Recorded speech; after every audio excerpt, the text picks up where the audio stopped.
నమస్తే, welcome to 95 news. ముందుగా బులెటిన్లో హెడ్లైన్స్ చూద్దాం. ఘనంగా చెరుకు అభివృద్ధి కమిటీ సిడిసి ప్రమాణ స్వీకారం. కార్యక్రమానికి ముఖ్య అతిథిగా హాజరైన ఎల్లారెడ్డి ఎమ్మెల్యే మదన్ మోహన్ రావు.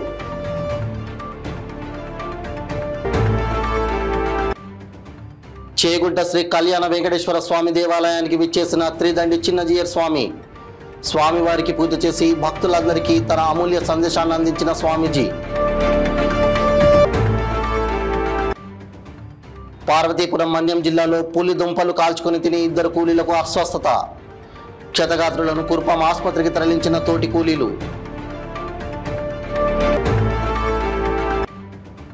కుర్పాం నియోజకవర్గంలో కొనసాగుతున్న ఏనుగుల గుంపు బీభత్సం. పెదమేరంగిలోని రైస్ మిల్ తలుపులు కిటికీలు బద్దలు కొట్టి ధాన్యం బియ్యం నిల్వలను నాశనం చేసిన ఏనుగులు. ఇక ఇప్పుడు బులెటిన్లో డీటెయిల్స్ చూద్దాం. కామారెడ్డి జిల్లా సదాశివనగరం మండలం మర్కల్ అశోక్ గార్డెన్స్ లో చెరుకు అభివృద్ధి కమిటీ సిడిసి ప్రమాణ స్వీకారం ఘనంగా నిర్వహించారు. ఈ కార్యక్రమానికి ముఖ్య అతిథిగా ఎల్లారెడ్డి ఎమ్మెల్యే మదన్ మోహన్ రావు హాజరయ్యారు. చైర్మన్ గా ఇర్షాదుద్దీన్, డైరెక్టర్లుగా పీర్ రెడ్డి మరియు నరేందర్ రెడ్డి ఎమ్మెల్యే మదన్ మోహన్ గారి ఆధ్వర్యంలో ప్రమాణ స్వీకారం చేశారు. ఈ సందర్భంగా ఎమ్మెల్యే మదన్ మోహన్ రావు మాట్లాడుతూ స్థానికంగా ఫ్యాక్టరీ ఎల్లారెడ్డి నియోజకవర్గంలో ఉంటుందని, కానీ ఎప్పుడు కూడా ఎల్లారెడ్డి నియోజకవర్గానికి సంబంధించిన ఏ ఒక్క నాయకుడు కూడా దీనికి చైర్మన్ కాలేదన్నారు. దీనికోసం 9 నెలలుగా సీఎం, మంత్రి గారితో వ్యక్తిగతంగా మాట్లాడి ఎంతో మందితో కొట్లాడితే ఈ పదవి వచ్చిందని తెలిపారు. గత ప్రభుత్వాలు నియోజకవర్గాన్ని 10 ఏళ్లు వెనక్కి నెట్టేశారని, ఇప్పుడిప్పుడే దారిన పెడుతున్నానని అన్నారు. చెరుకు రైతులు ఎటువంటి ఇబ్బందులకు గురి కాకుండా అన్ని విధాలుగా రైతులకు సహకరించాలని చైర్మన్ గారికి గాయత్రి షుగర్స్ యాజమాన్యానికి తెలిపారు. ఈ కార్యక్రమంలో కాంగ్రెస్ పార్టీ కార్యకర్తలు, నాయకులు పాల్గొన్నారు.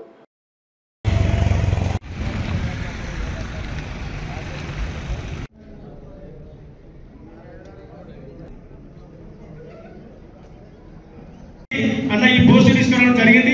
అన్నగారికి గట్టిగా ఒకసారి చప్పట్లతో డిసిసి జనరల్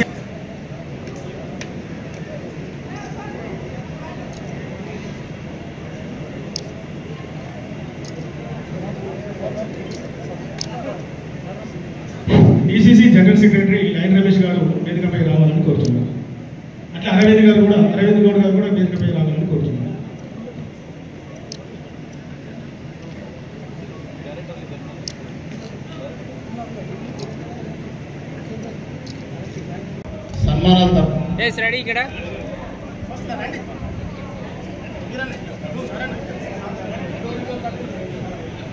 మరియు Gayatri sugars vice president Venugopalarao గారిని సభాపై అవకాశం ఇచ్చిన పెద్దలందరికీ ధన్యవాదాలు తెలుపుతూ ముగిస్తున్నాను. థ్యాంక్ యూ అన్న. మీ యొక్క అనుభవాన్ని ప్రమాణ స్వీకారం రావాల్సిందిగా కోరుతున్నాను. అదేవిధంగా market committee chairman Rajireddy, vice chairman Rajireddy గారిని వేదికపైకి రావాల్సిందిగా కోరుతున్నాం. ఫండ్స్ కానీ, ఎంపీ నుంచి వచ్చే ఫండ్స్ కానీ, మరి ప్రభుత్వం నుంచి ఫండ్స్ ప్రతి గ్రామంలో పెడతాం. మరి గాంధార్లో కూడా స్టేడియం తీసుకొచ్చినాం. బుగ్గగండి రోడ్డు మీరు చూసుంటారు, బాన్సవాడకి రోడ్డు మొత్తం పరారైపోయాడు కాంట్రాక్టర్. 4.5 కోట్లు ఇచ్చినాం, ఆయన పరారైండు. నా సొంత డబ్బులు ఇస్తా అని చెప్పి కాంట్రాక్ట్ చెప్తే ఇలా బుగ్గగంటి కూడా రెడీ అయిపోయింది. ఇలా బాన్సవాడకి బుర్ర అని పోతున్నారు గడ్డ కింద అందరికీ. మరి మనం చెప్పుకుంటూ పోతే ఇట్లాంటి కార్యక్రమాలు మన ప్రజలకు చేస్తున్నాం. మీరందరి కార్యకర్తలు కూడా మంచి ఉత్సాహంతో చేస్తున్నారు.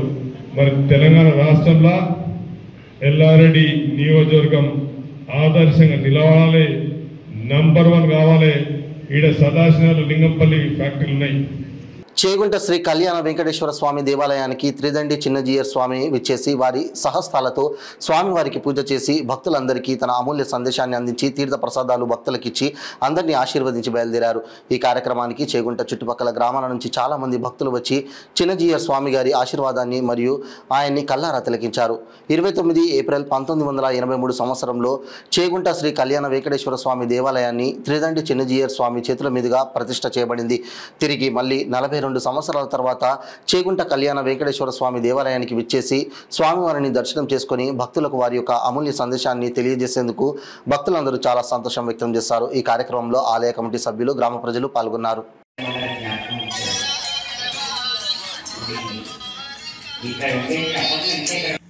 చూసి వెళ్ళాలి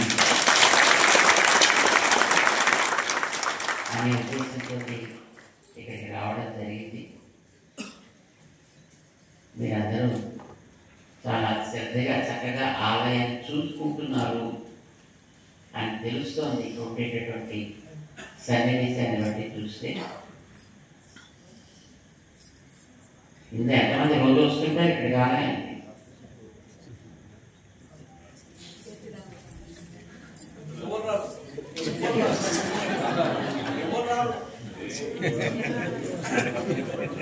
కొన్ని వారం ఒకసారి ఎవరు వస్తారు?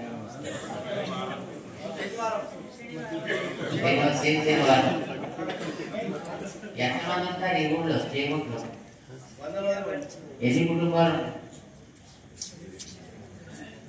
చేగుంట్లో ఎన్ని తీసుకుంటే ఒక్క రోజు, ఆ రోజు పొద్దున్న నుంచి సుప్రభాత సేవ దగ్గర నుంచి రాత్రి స్వామికి పవళింపు సేవ జరిగేదాకా ఎంతమంది పొద్దున్న లేచిన పెరుమాళ్ళు లేచినప్పటి నుంచి రాత్రి పడుకోబెట్టి. పార్వతీపురం మన్యం జిల్లాలో పులిదుంపలు కాల్చుకొని తిని ఉపాధి హామీ ఫీల్డ్ అసిస్టెంట్ 2 కూలీలు అస్వస్థతకు గురయ్యారు. క్షతగాత్రులను కురుపాం ఆసుపత్రికి తరలించారు తోటి కూలీలు. కురుపాం ఆసుపత్రిలో వైద్య సిబ్బంది చికిత్స అందిస్తున్నారు. ఈ ఘటన కురుపాం మండలం రస్తా కుడ్డుబాయి గ్రామంలో జరిగింది.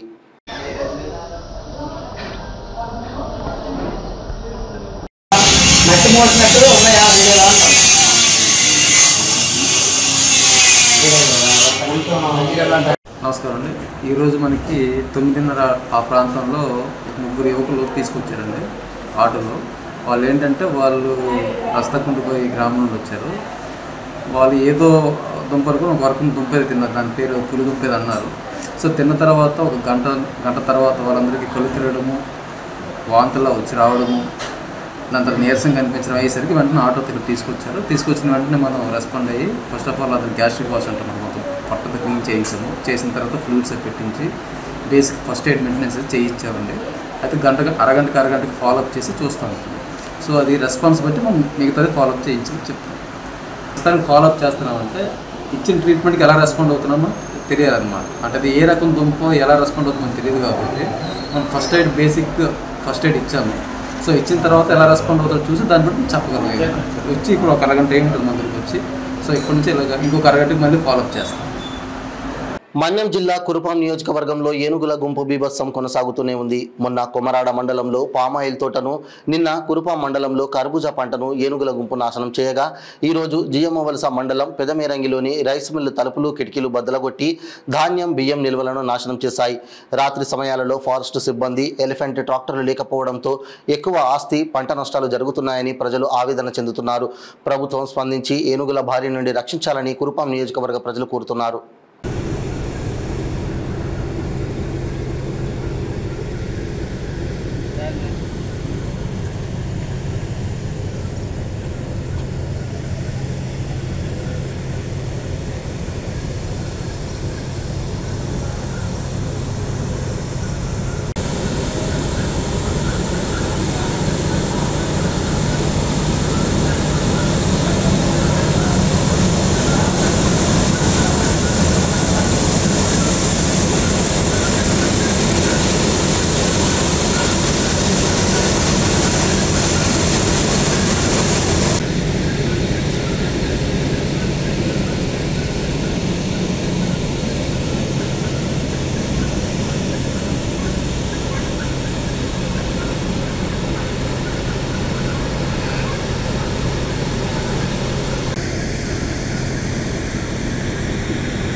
ప్రేమికుల అడ్డాకు వెళ్లేవారు అప్రమత్తంగా ఉండండి. సైఫాబాద్ పోలీస్ స్టేషన్ పరిధిలోని నెక్లెస్ రోడ్లో ట్రాఫిక్ పోలీసులు వాహనాల తనిఖీ చేపట్టారు. Wrong side, triple riding, without helmet మరియు నంబర్ ప్లేట్స్ తదితర వాటిని చెక్ చేశారు.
చేగుంటలోని ఇండోర్ మల్టీప్లెక్స్ స్టేడియం గ్రౌండ్లో జరిగిన జిల్లా స్థాయి అండర్-15 సెమీ కాంటాక్ట్ రగ్బీ సెలక్షన్స్కి జిల్లా నలుమూలల నుండి 120కి పైబడి క్రీడాకారులు క్రీడాకారిణులు పాల్గొనగా అందులో నుంచి అత్యుత్తమ ప్రతిభ చూపిన 16 మంది క్రీడాకారిణులు 16 మంది క్రీడాకారులను సెలెక్ట్ చేయడం జరిగిందని జిల్లా రగ్బీ అసోసియేషన్ అధ్యక్ష ప్రధాన కార్యదర్శులు కరణం గణేష్ రవికుమార్ మల్లీశ్వరి తెలిపారు.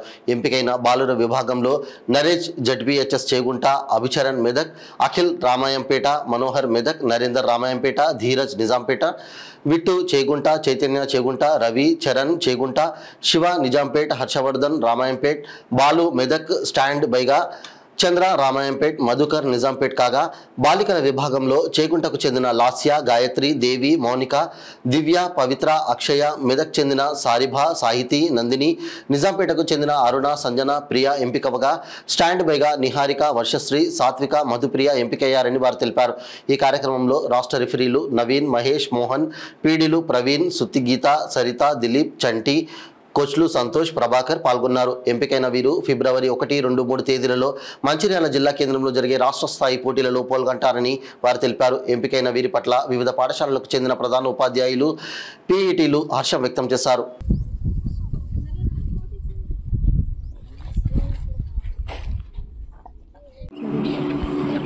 నా పేరు లాస్య, నేను టీఎస్ఎంఎస్ చేగుంటలో చదువుకుంటున్నాను, 9వ తరగతి. మొన్న జరిగిన మహబూబ్ నగర్ రాష్ట్ర స్థాయి పోటీలో బీహార్ వెళ్ళడం జరిగింది. పోయినసారి 3వ ప్లేస్ కొట్టాము, ఈసారి 1వ ప్లేస్ సాధిస్తామని కోరుకుంటున్నాను. ఈరోజు చేగుంటలోని మల్టీప్లెక్స్ ఇండోర్ స్టేడియం గ్రౌండ్లో జరిగిన అండర్-15 జిల్లా స్థాయి పోటీలకు జిల్లా నలుమూల నుంచి 100 పైన బాలికలు ఇక్కడ పాల్గొన్నారు. ఇక్కడ నుంచి 16 మందిని సెలెక్ట్ చేయడం జరిగింది. వాళ్ళు ఈ నెల వచ్చే ఫిబ్రవరి 1, 2, 3 తేదీల్లో మంచిర్యాల జిల్లా నర్సాపూర్లో జరిగే రాష్ట్రస్థాయి పోటీలో పాల్గొంటారు. మొన్న అండర్-14 గర్ల్స్ మహబూబ్ నగర్లో 3rd ప్లేస్ వచ్చింది, బాయ్స్ కూడా 3rd ప్లేస్ వచ్చింది. ఈసారి కూడా ఖచ్చితంగా దానికంటే మెరుగైన మెడల్ సాధించి జాతీయ స్థాయి పోటీలకు ఎక్కువ మంది పంపేట్టుగా చేస్తున్నాము.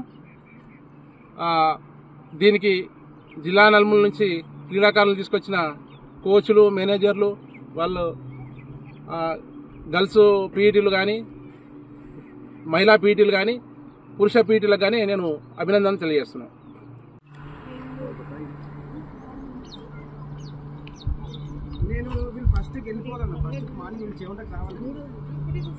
రోడ్డు ప్రమాదంలో చిరుత మృతి చెందిన ఘటన నార్సింగు మండల పరిధిలోని వల్లూరు వద్ద 44వ జాతీయ రహదారిపై చోటు చేసుకుంది. ఫారెస్ట్ అధికారులు తెలిపిన వివరాల ప్రకారం జాతీయ రహదారిపై నుండి రోడ్డు దాటుతుండగా గుర్తు తెలియని వాహనం ఢీకొనడంతో చిరుత పులికి తీవ్ర గాయాలవగా, గాయాలతో తిరిగి అడవులోకి చిరుత వెళ్తుండగా మరొక గుర్తు తెలియని వాహనం ఢీకొనడంతో చిరుత పులి అక్కడికక్కడే మృతి చెందిందని అటవీశాఖ అధికారులు తెలిపారు. ఘటనా స్థలానికి చేరుకున్న చేగుంట ఎస్ఐ చైతన్య కుమార్ రెడ్డి చిరుత పులి మృతదేహాన్ని అటవీశాఖ అధికారులు డిఎఫ్ఓ జ్యోతి, రేంజ్ ఆఫీసర్ విద్యాసాగర్లకు అప్పచెప్పినట్లు తెలిపారు.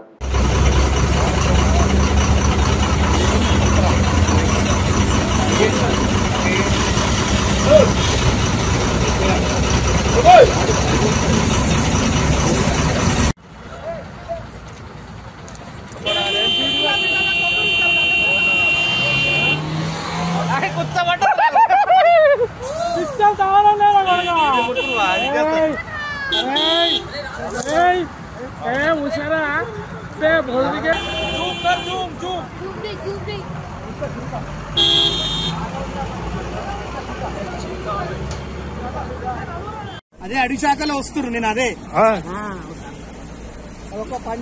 పానం బతికేయాలంటే ఇక అడిశాఖలు రావాలి. అది పిల్లనే. 1/70 చట్టంపై స్పీకర్ అయ్యన్న పాత్రుడు గిరిజనులను ఉద్దేశించి అనుచితమైన వ్యాఖ్యలు చేయడం దారుణమని మాజీ ఉప ముఖ్యమంత్రి పాముల పుష్పశ్రీవాణి ఖండించారు. పార్వతీపురం మన్యం జిల్లా జియమ్మవలస మండలం చినమేరంగి గ్రామంలోని ఆమె క్యాంపు కార్యాలయంలో మీడియాతో మాట్లాడుతూ జీవో నంబర్ 3 పైన సుప్రీంకోర్టు జడ్జిమెంట్పై మాజీ ముఖ్యమంత్రి జగన్మోహన్ రెడ్డిపై లేనిపోని నిందలు వేసి దారుణమైన వ్యాఖ్యలతో రెచ్చిపోయిన అయ్యన్న పాత్రుడు 1/70 చట్టం అంటే గిరిజనులకు ప్రాణం లాంటిదని పుష్పశ్రీవాణి అన్నారు. టూరిజం పేరు చెప్పి ఎవరికో టెండర్లు ఇప్పించుకునే ఉద్దేశంతో ఇప్పుడు గిరిజనుల ఉనికిపోయేలా 1/70 చట్టంపై అసెంబ్లీ స్పీకర్ అయ్యన్న పాత్రుడు మాట్లాడడం దురదృష్టకరమని పుష్పశ్రీవాణి విమర్శించారు. గిరిజనులపై చేసిన వ్యాఖ్యలు వెంటనే వెనక్కి తీసుకొని బహిరంగంగా క్షమాపణ చెప్పాలని పుష్పశ్రీవాణి డిమాండ్ చేశారు. ఇంకోసారి 1/70 చట్టంపై ఎటువంటి వ్యాఖ్యలు చేసినా చూస్తూ ఊరుకోమని స్పీకర్ అయ్యన్న పాత్రుడిని హెచ్చరించారు పుష్పశ్రీవాణి.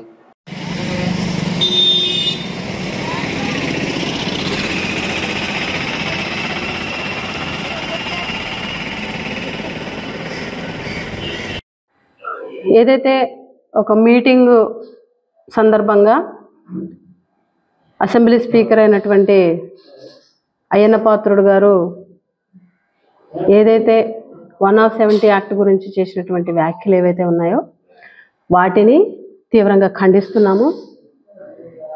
ఆయన 170 యాక్ట్ గురించి మాట్లాడుతూ టూరిజం గురించి మాట్లాడుతూ టూరిజం అరకు పాడేరు లాంటి ప్రాంతాల్లో డెవలప్మెంట్ అవ్వాలి అని అంటే 170 యాక్ట్లో ఉన్నటువంటి ఏవైతే రూల్స్ ఉన్నాయో ఏవైతే నియమ నిబంధనలు ఉన్నాయో అవి మార్చాల్సినటువంటి అవసరం ఉంది. అధికారులు అవసరమైతే వాటిని మార్చేటువంటి పరిస్థితి ఉంటే చూడండి అని చెప్పేసి స్పీకర్ గారు మాట్లాడడం అనేది నిజంగా చాలా విడ్డూరకరం. ఎందుకనంటే గతంలో జగనన్న ముఖ్యమంత్రిగా ఉన్నప్పుడు సుప్రీంకోర్టు జడ్జిమెంట్ ఏదైతే జీవో నెంబర్ 3 గురించి ఇవ్వడం జరిగిందో అంటే టీచర్స్ రిక్రూట్మెంట్కి సంబంధించినటువంటి జీవో నెంబర్ 3ని సుప్రీంకోర్టు రద్దు చేస్తే సుప్రీంకోర్టు రద్దు చేసిన దాన్ని పక్కన పెట్టి జగన్మోహన్ రెడ్డి గారే రద్దు చేశారని జగన్ గారే గిరిజనులకు అన్యాయం చేసేస్తున్నారని చెప్పేసి జగన్మోహన్ రెడ్డి గారు గిరిజన ద్రోహి అని చెప్పేసి మాట్లాడినటువంటి ఇదే తెలుగుదేశం నాయకులు మీరందరూ కూడా ఇప్పుడు ఏం చేస్తున్నారు? జీవో నెంబర్ 3 మీద సుప్రీంకోర్టు జడ్జిమెంట్ విషయంలో జగన్ గారి మీద ఒక అబద్ధం వేసి ఎలా పడితే అలాగ నిందలేసినటువంటి మీరు, జగన్ గారి మీద రెచ్చిపోయినటువంటి మీరు ఈరోజు గిరిజనుల ఉనికే పోయేలాగా ఉంది. ఆ ఉనికే ప్రశ్నార్థకం అయ్యేలాగా ఉంది.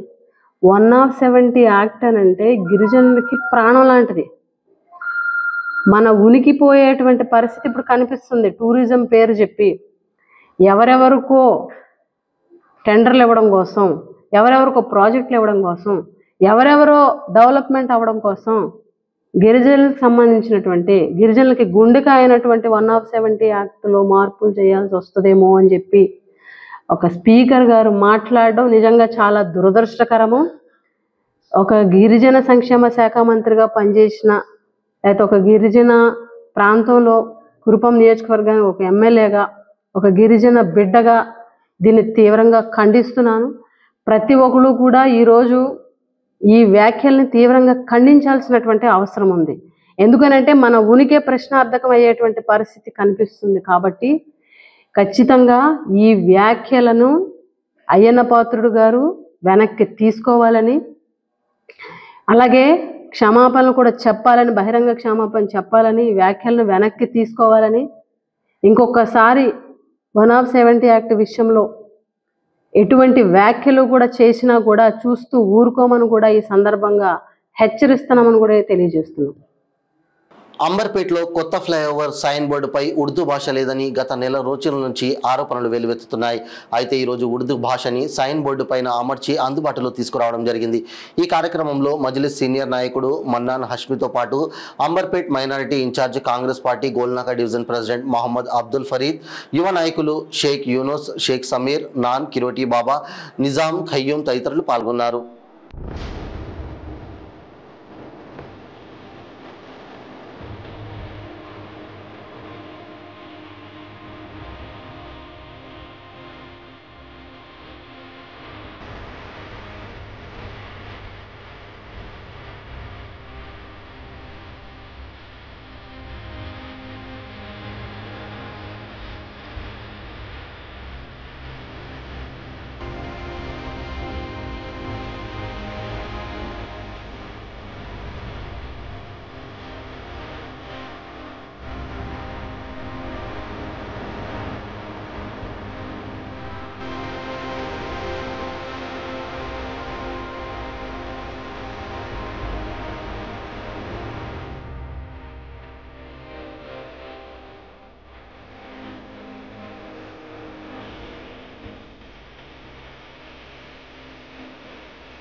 హైదరాబాద్లో ఫిబ్రవరి 7న నిర్వహించే సాంస్కృతిక ఉద్యమం ప్రపంచంలో ఎక్కడా జరగని రీతిలో లక్ష డప్పులు వేల గొంతులతో వర్గీకరణ ఉద్యమంపై రికార్డు సృష్టించనున్నామని నారాయణపేట జిల్లా కేంద్రం మెట్రో ఫంక్షన్ హాల్లో జరిగిన 1000 గొంతులు లక్ష డబ్బుల హైదరాబాద్లో జరిగే మహా ప్రదర్శనకు సన్నాహ సమావేశంలో ఎంఆర్పీఎస్ వ్యవస్థాపకులు మందకృష్ణ మాదిగ పాల్గొన్నారు. ప్రపంచంలో అనేక వాయిద్య పరికరాలు, సాంస్కృతిక కళా పరికరాలు ఉన్నాయి. అలాగే మనకు కులవృత్తిగా డప్పు తరతరాలుగా ఉందని, ఆనాడు మొదటి జర్నలిస్టులం మనమే అని అన్నారు. ఇన్నాళ్ళు పండుగలకు, పబ్బాలకు, చావులకు డప్పులు వాయించామని, ఇప్పుడు మన బిడ్డల భవిష్యత్తుకు ఫిబ్రవరి 7న మన ఆకాంక్షలు, మన డిమాండ్ల కోసం లక్ష డప్పులతో దండోరా వేయబోతున్నామన్నారు. మన ఆవేదన ప్రపంచానికి వినబడేలా ఉద్దేశంతో ఒక సాంస్కృతిక ఉద్యమం చేపట్టామన్నారు. ఈ కార్యక్రమంలో ఎంఆర్పీఎస్ జిల్లా అధ్యక్షులు కళ్యాణ్, వెంకటయ్య, నరసింహులు, అంబేద్కర్ జిల్లా జాతర కమిటీ అధ్యక్షులు యు మహేష్, వివిధ మండలాల గ్రామాల ఎంఆర్పీఎస్ నాయకులు, మాజీ ఎంపీపీ బక్క నర్సప్ప, ముస్తాపేట్ రాములు, మాజీ జెడ్పీటీసీ రవీందర్, గజలప్ప, నరేందర్, దళిత సంఘాల నాయకులు మాధవ్, టి హనుమంత్, దుబాయ్ కృష్ణ, చిన్ని కృష్ణ, చంటి మాదిగ, ప్రజలు తదితరులు పాల్గొన్నారు.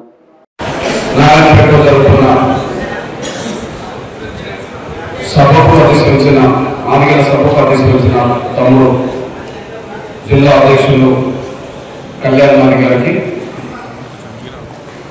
మన సోదరి ఈ వేదిక మీద ఉన్నవాడే మాదిగా మరియు మన ఎస్సీ కులాలకు సంబంధించిన నా పెద్దలైన సోదరులైన ఉద్యమకారులైన ప్రతి ఒక్కరికి, ఈ సభలో పాల్గొన్న నా జాతి మరియు శ్రేయకాసులైన అన్ని వర్గాల ప్రజలకి, పాత్రికేయ మిత్రులు, electronic media, print media, social media సోదరులందరికీ ప్రతి ఒక్కరికి ముందుగా నా హృదయపూర్వక నమస్కారాలు చేస్తున్నాను.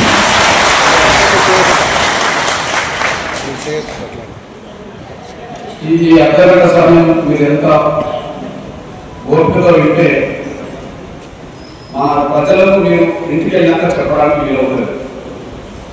ఎవరైనా అడుగుతారు ఖచ్చితంగా, అన్న వచ్చారు, మీరు సభకి వెళ్ళారు, ఏం చెప్పేది వారు. ఇక్కడ మీరు కొద్దిగా ఇంటి కదా మనం చెప్పేది. మీ ఊళ్ళో ఖచ్చితంగా చర్చ జరుగుతాయి. ప్రతి ఊళ్ళో మీరు మీటింగ్ పోయారు, అన్న దగ్గరికి పోయారు, ఏం చెప్పేది అంటారు. ఇక్కడ రానున్నారు, ఇక్కడ నేను చెప్పింది ఇంటే మీరు అక్కడ చెప్పుకోవడానికి వీలు ఉంటుంది. ఆ ఒక్క విషయం దృష్టి పెట్టుకొని మీరు ఇంటర్ ఆశిస్తుంది.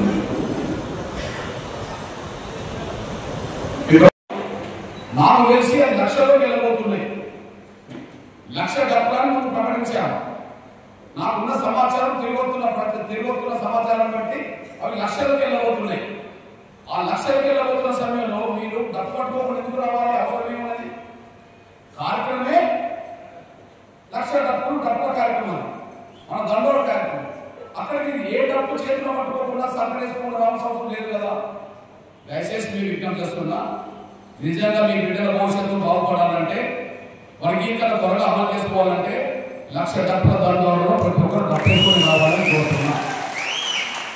ముందుగా నేను మిగతా విషయాలు చెప్పక ముందు ఈ మాట చెప్పాను కనుక, అన్న ఖచ్చితంగా ఊళ్ళో ఎన్ని ఉంటాయో ఇంటింటికో డబ్బైన కొట్టడం, ఖచ్చితంగా ఇంటికొకరిపైన సరే సహకరించుకొని వస్తాం, డబ్బు సహకరించుకోవడం ఉన్న వాళ్ళు ముందుగా ఆత్మసాక్షిగా ఒకసారి చేతులు ఎత్తాల్సిందిగా విజ్ఞప్తిస్తాను. నేను చూద్దాం.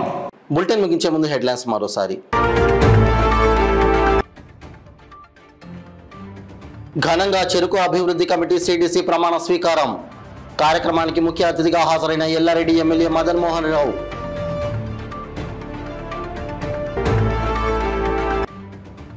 చేగుంట శ్రీ కళ్యాణ వెంకటేశ్వర స్వామి దేవాలయానికి విచ్చేసిన త్రిదండి చిన్నజీయర్ స్వామి. స్వామివారికి పూజ చేసి భక్తులందరికీ తన అమూల్య సందేశాన్ని అందించిన స్వామీజీ. పార్వతీపురం మన్యం జిల్లాలో పులి దుంపలు కాల్చుకొని తిని 2 కూలీలకు అస్వస్థత. క్షతగాత్రులను కుర్పం ఆసుపత్రికి తరలించిన తోటి కూలీలు.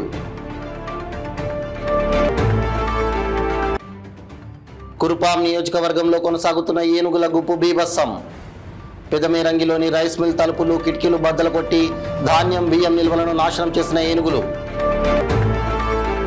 ఇవి బులెటిన్ అప్డేట్స్. మరిన్ని అప్డేట్స్ కోసం చూస్తూనే ఉండండి 95 న్యూస్. ప్రతి క్షణం ప్రజాక్షేమం కోసం. నమస్తే.